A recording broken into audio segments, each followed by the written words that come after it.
예수께서 이들 앞에서 비유를 베풀어 가라사대 천국은 좋은 씨를 제 밭에 뿌리는 사람과 같으니, 네 개로 말해주니까 이런 자도 있고 저런 자도 있다고 하니까 이게 도대체 마음밭이 바뀌어지지도 않나라고 오해를 할까봐 이제 두 가지로 줄여서 얘기합니다. 이런 사람이 있고 저런 사람이 있다라고 두 가지로 줄여서 얘기를 해줍니다. 천국은 좋은 씨를 제 밭에 뿌린 사람과 같으니 사람들이 잘 때에 그 원수가 와서 곡식 가운데 가라지를 덧뿌리고 갔더니 싹이 나고 결실할 때 가라지도 보이거늘 집 주인의 종들이 와서 말하되 주여 밭에 좋은 씨 뿌린 거 아닙니까?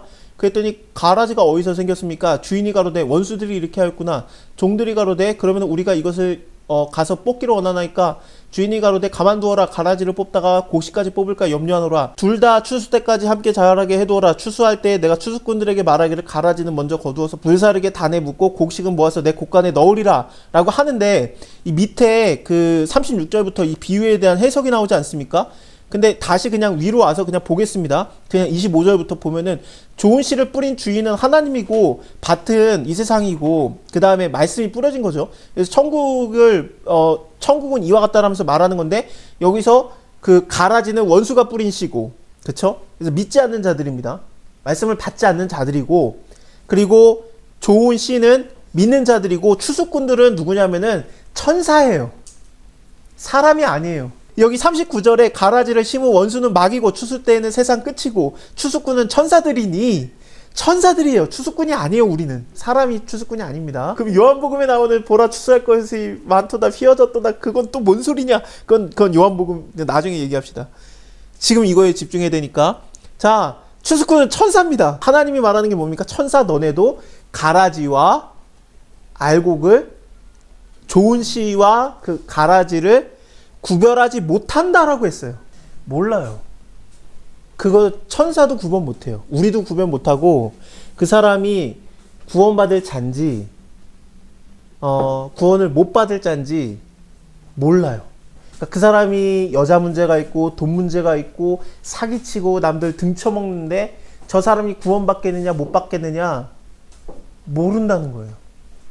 왜냐하면은 왜냐하면은 그 사람을 하나님께서 인도하는 과정 중에 그 일이 생겼는지도 몰라요. 그러니까 하나님이 그 죄를 갖다 지라고 허락을 한 게 아니라, 너 죄 져도 된다, 여자 문제 일으켜도 된다, 돈 문제 일으켜도 된다, 교회 돈 좀 헌금 좀 뜯어먹고 그래도 된다라고 한 게 아니라, 하나님이 허락한 게 아니라 죄인이라서 그랬는데, 그게 하나님께서 구원하는 과정 중에 한 부분일지도 몰라요. 내가 이렇게 살면 안 되지라고 그 사람이 하나님께 돌아오게 되는 그 과정의 한 부분일지도 몰라요. 대표적인 게 베드로가 예수님 3번 욕하면서 부인해요. 그러면은 누가 봐도 베드로는 구원 못 받을 자인데, 근데 우리는 베드로가 그거를 넘어서서 회개하고 하나님의 사역을 할 걸 우리는 성경을 통해 알잖아요. 전체를 아니까 우리는 베드로는 베드로라고 보이는 거예요. 하지만 그때는 몰랐어요. 가룟 유다가 예수님과 대화를 했는데 가룟 유다가 그냥 나가니까 예수님이 가룟 유다 대하고 네가 할 일을 해라 그러면서 이제 사단이 이제 씌워가지고 예수님 팔려고 나가는데, 사람들은 그런 걸로 생각을 못하고 보자마자 구제하러 나가는구나라고 생각할 정도로 괜찮은 사람이었어요. 우리는 가룟 유다의 시작과 끝을 아는데, 근데 인간은, 천사도 인간도 몰라요. 그 사람이 구원받을 자인지 구원 못 받을 자인지 몰라요. 그러니까 판단이 안 돼요. 예수님의 십자가에서 죽는 그 강도도 한 번도 예수 안 믿은 자인데, 그 순간에 구원받은 그 사형에 해당하는 자예요. 사형에 해당하는 자. 사형수인데 그 사람이 예수 믿고 구원받을지 아무도 몰랐어요. 그러니까 저 사람이 돈 문제 나고 여자 문제 나고 막 그러는데, 그 사람, 나 같은 죄인 살리신 주은혜 놀라워 405장 그 찬송가 쓴 사람, 그 사람이 노예 팔아먹던 노예 상인이에요. 노예를 이렇게 쌓아가지고 갔대요. 이렇게 서 있는 것도 자리가 아까워가지고. 그래가지고 거기에 그 배에 그 초가 안 켜졌대요. 산소가 모자라서. 예, 층층이 쌓아가지고 배로 옮긴 거예요, 노예를. 그 다음에 왕창 죽을 거 아니에요. 죽어서 버리는 게 더 싸다는 거예요. 그 자리 차지하는 게 더 비싸다는 거죠. 자리를 내주는 것보다. 그런 나쁜 놈인데, 누가 봐도 저놈이 나쁜 놈이라고 했는데, 그 사람이 그런 죄를 갖다 진 다음에 예수를 나중에 예수님이 만나준 거죠. 그러니까 나 같은 죄인을 살리다니 잃어버린 생명 찾았고 광명을 얻었네. 그 노예선보다 더 어두웠던 자기의 그 어두움이 거기에 광명이 임한 거예요. 그 찬양이 몰라요. 누가 구원받을 자인지 못 받을 자인지 우리가 판단하지 말라는 거예요. 하나님의 말. 그게 천국의 비밀이에요. 그러니까 저 사람은 잘 살았어. 저 사람은 야, 저 사람이 구원 못 받았으면 야, 그게 하나님이겠냐. 저 사람 태어나서부터 죽을 때까지 이렇게 살았어. 예수님이 나는 네가 누구지 모르겠다. 불법을 행하는 자야. 그래서 천국의 비밀이에요. 네가 뭘 할 수 있는데 구원에 대해서 그러는 거죠. 내가 하는 거야. 그런 거. 그럼 회개하라. 천국이 가까우니라. 그럼 내가 회개하면 하나님한테 회개하면 하나님께서 나를 구원해 주는 거 아니야. 구원을 받았으니까 회개를 하는 거예요. 회개를 우리가 어떻게 해요? 사도행전 5장에 뭐가 나오냐면은 하나님께서 너희에게 회개해야 할 마음을 주사라고 돼 있어요. 회개할 마음을 하나님이 줘야 회개하는 거예요. 회개 못해요. 디모데후서 2장도 그래요. 회개할 마음이 우리는 없어요. 어떻게 우리가 회개합니까? 왜 세례 요한이 세례 줄 때 왜 세리와 군인들, 죄인들이 왜 와가지고 회개를 받습니까? 그들이 그렇게 살았는데 내가 이렇게 살다가 죽을 것 같은 느낌이 들게 하나님께서 구원을 해놓은 거예요. 그래서 세례를 줄 때 와가지고 죄사하는 세례다 그러니까 와가지고 받은 거예요. 그러면서 거기 옆에 있던 예수님도 만나서 따라가고. 근데 바리새인들은 거기서 같이 있었는데 난 세례 받을 필요가 없는 거야. 왜냐면 나는 잘 사니까. 회개의 세례, 죄사함의 세례가 필요 없는 거야. 남들이 볼 때 회개의 세례도 필요 없는 바리새인이 옳은 거예요. 근데 예수님 볼 땐 독사의 자식들이고 세례 요한도 그들에게 독사의 자식들이라고 그랬어요. 우리가 볼 때는 모르는 거야. 저 사람이 구원받아야지. 저 사람은 유명한 어떤 사람인데 당연히 구원받아야지. 하나님 보시기에는 그거는 천사도 모르는 건데 그러는 거죠. 그러니까 우리가 전도하러 다니는 거예요. 저 사람이 구원받을지 안 받을지 어떻게 알아? 그냥 다니는 거예요. 하나님이 그 길을 여시고.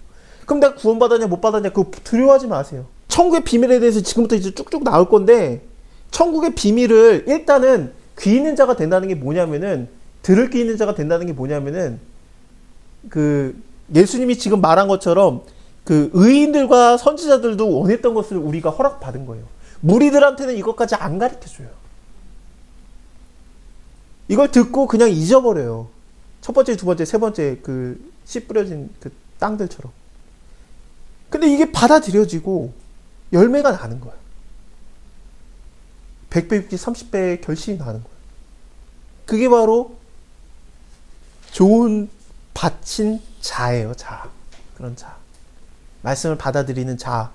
그리고 주인이 뿌린 씨예요. 천국은 마치 사람이 자기 밭에다가 갖다 심은 겨자씨 하나 같으니. 그러니까 천국은 작아 보이고 남들이 못 알아 만큼 작아 보이는데 이렇게 작은 것인데 자란 후에는 모든 나물들보다 커지는 겁니다. 나물들이요. 나무들보다 커지는 게 아니에요. 왜냐하면은 겨자씨 나무가 조그마기 때문에 이런 나무기 때문에 겨자씨 나무는 가지가 힘아리가 하나도 없어요. 그래서 나물들보다는 커지는 나무지만 하지만 이렇게 나무가 되어서 공중의 새들이 와서 그 가지에 깃들 수가 없어요. 근데 이 가지에 깃든다라는 게 무슨 소리냐면은 다니엘서 4장에 느부갓네살 왕의 꿈을 다니엘이 해석을 해줄 때 그 느부갓네살 당신이 바로 그 나무입니다. 그러면서 그 나무가 이제 커져가지고 나무가 커져서 왕이 보신 그 나무가 자라서 견고해지고 그 곤 하늘에 닿았으니 땅끝에서도 보이고 잎사귀는 아름답고 그 열매는 많아서 만민의 식물이 될 만하고 들짐승이 그 아래 거하고 공중에 새는 그 새의 가지에 깃들더이다 라고 하니까 이거는 바벨론 제국을 얘기했었습니다. 그러니까 나무가 자라는데 거기에 새들이 가지에 깃들고 밑에 들짐승이 거하면은 그거는 바벨론 제국을 얘기했던 건데, 그러니까 지금 여기서 마태복음에서 그 나무에 공중의 새들이 와서 그 가지에 깃든다는 거는 바벨론 제국처럼 엄청나게 큰 나라가 된다라는 얘기예요. 하나님 나라는. 네. 그렇습니다. 작지만 반드시 커지는 나라고. 그래서 또한 천국은 마치 어떤 거냐면은 여자가 가루 서마를 속에 넣은 전부불프게 누룩과 같아서 조금만 있어도 전체가 영향을 받는 게 천국의 비밀이에요. 천국이 크게 와야 천국에 뭐 경계선이 있고 아닌 게 아니라 천국이 오면은 전체가 다 영향을 받아요. 천국 자체이신 예수님이 왔을 때 전 세계가 영향을 받는 것처럼 그런 겁니다. 겨자씨만하게 왔어요. 그래서 아무도 못 알아봤어요. 예수께서 이 모든 말씀을 무리에게 말씀하시고 비유가 아니면 아무 말도 안 하시고 이는 선지자로 말씀하신 바 내가 입을 열어서 비유로 말하고 창세부터 감추인 것을 드러내리라 함을 이루려 함이라. 이에 예수께서 무리를 떠나서 집에 들어가시니 제자들이 나와서 밭의 가라지 비유 우리에게도 설명해 줍소서 하니까 예수님께서 기꺼이 설명을 해줍니다. 왜냐하면 그들의 귀를 여시는 거예요. 귀가 있으니까 들은 게 아니라 귀를 여시는 거예요. 마가복음에서 이게 더 정확하게 나와요. 근데 어떤 것까지 나오냐면은 예수님이 하도 그 얘기를 해줘도 제자들이 못 알아들으니까 두로와 시돈 지역에 가가지고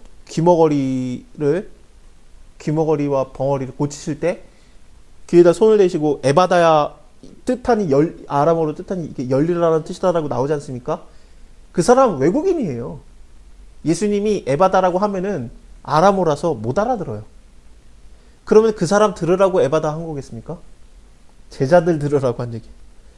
야, 너네 좀 이제 귀 좀 열어라. 아직도 안 들리나? 그런 거죠. 그 바로 다음에 나오는 게 뭐냐면은 예수님께서 눈을 고쳐주는데 일부러 한 번에 안 고쳐줘요. 장님의 눈이 한 번에 안 떠져요. 그래서 네가 뭐가 보이느냐 그랬더니 나무 같은 것이 그 그림자 져가지고 이렇게 가는 게 보이나이다 그러면서 뭔가 보이기는 보이는데 뭔가 이게 정확하게 안 보이는 것 같은 걸 해요. 예수님이 일부러 그런 거예요. 제자들이 보기는 보는데 똑바로 못 보고 있다는 걸 가르쳐 줍니다. 대답하여 가라사대 좋은 씨를 뿌리는 거는 인자고, 예. 좋은 씨를 뿌리는 이는 인자요. 밭은 세상이고 좋은 씨는 천국의 아들들이고, 그래서 천국의 아들들이 있고 가라지 악한 자의 아들들이 있어요. 그러니까 너희가 아브라함의 자손이라고 하지 말아라. 너희는 독사의 자식이다. 예수님이 그러는 거예요. 너희는 독사의 자식이다. 내 아들 아니야. 너희는 독사의 자식이다. 그러는 거죠. 가라지를 심은 원수는 막이고 추수 때는 세상 끝이고 추수꾼은 천사들이니 그런즉 가라지를 거두어서 불에 사르는 것 같이 세상 끝도 그러하리라. 그러니까 지옥에 들어간다는 게 불지옥에 들어간다는 게 왜냐하면 예수님이 불에 대한 얘기를 계속 하시는 걸 통해서 볼 때 지옥은 불지옥이 맞아요. 신과 함께처럼 그런 그 방들이 나눠져 있는 게 아니라 전체가 다 불입니다. 불 안에 지옥이 있어요. 예. 그래서 불에 던져지리라 이게 계속 나오는 겁니다. 41절에 인자가 천사들을 보내리니 저희가 그 나라에서 모든 넘어지게 하는 것과 불법을 행하는 자들을 거두어내어서 풀무불에 던질 것이다. 풀무라는 게 용광로라는 뜻입니다. 이 풀무라는 게 풀이라는 단어 때문에 자꾸 그 지푸라기 태우는 거라고 생각하시는 분들이 있는데 풀무불이라는 것은 용광로불을 얘기하는 겁니다. 예. 던져 넣으리니 거기에서 울며 이를감이 있을 것이다. 그때 의인들은 자기 아버지의 나라에서 해와 같이 빛나리라. 그래서 아버지의 나라, 그러니까 아버지의 아들들이 있는 거고 아닌 자들이 있는 거예요. 귀 있는 자는 들을지어다. 천국은 마치 감추인 보화와 같으니, 그래서 천국은 감춰져 있는데 근데 이 땅에서 발견하고자 하면 발견이 돼요. 그래서 사람이 이를 발견한 후에 숨겨두고 기뻐하며 돌아와서 자기 소유를 다 팔아서 그 밭을 샀느니라. 그래서 천국은 발견이 돼요. 이 땅에서. 그리고 또 천국은 마치 좋은 진주 구하는 장사 같으니 그걸 구하고자 하면은 구하라 찾으리라 두드리라 하면은 그게 됩니다. 그래서 천국은 마치 좋은 진주를 구하는 장사 같으니 극히 값진 진주 하나를 만 다음에 가서 자기 소유를 다 팔아서 그 진주를 샀느니라. 내 소유를 다 팔아서 천국에 투자를 하는 게 가능해져요. 남들이 보면 미친 짓을 하는 거죠. 야, 네가 그거 어떻게 번 돈인데 요즘에 얼마나 힘든데 그 돈을 갖다가 왜 벌어가지고 너는 왜 1,000원짜리도 900원에 100원 깎아가면서 사면서 왜 교회에다가는 왕창 내냐? 그게 남들은 이해가 안 가는 거예요. 왜냐하면 천국의 가치를 못 알아보는 거예요. 얼마든지 천국의 가치가 더 크다는 게 눈에 보이는 거예요. 왜 보이겠습니까? 하나님이 눈을 뜨게 한 거예요. 그래서 눈 있는 자는 보는 거고 귀 있는 자는 듣는 게 이런 겁니다. 천국은 하나님께서 그 가치를 알려줘요. 가치 있다 라면서.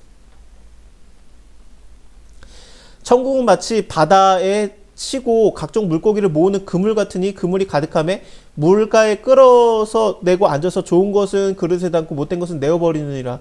세상 끝도 이러하니라. 천사들이 와서 의인 중에 악인을 갈라내고 풀무불에 던지리니 거기서 울며 이를감이 있을 것이다. 제가 이 부분을 그 물고기 그 그물에 좋은 물고기와 나쁜 물고기가 있는 것처럼 그냥 좋은 물고기 나쁜 물고기가 변하지 않는 것처럼 하나님께서 그 허락한 구원이 허락된 자들이 있고 안 된 자들이 있다, 그걸로만 끝냈었는데 요즘에 하박국을 보면서 이 그물의 의미를 조금 더 알았습니다. 그 세상 끝도 이러하리라 라는 얘기가 갑자기 나와요.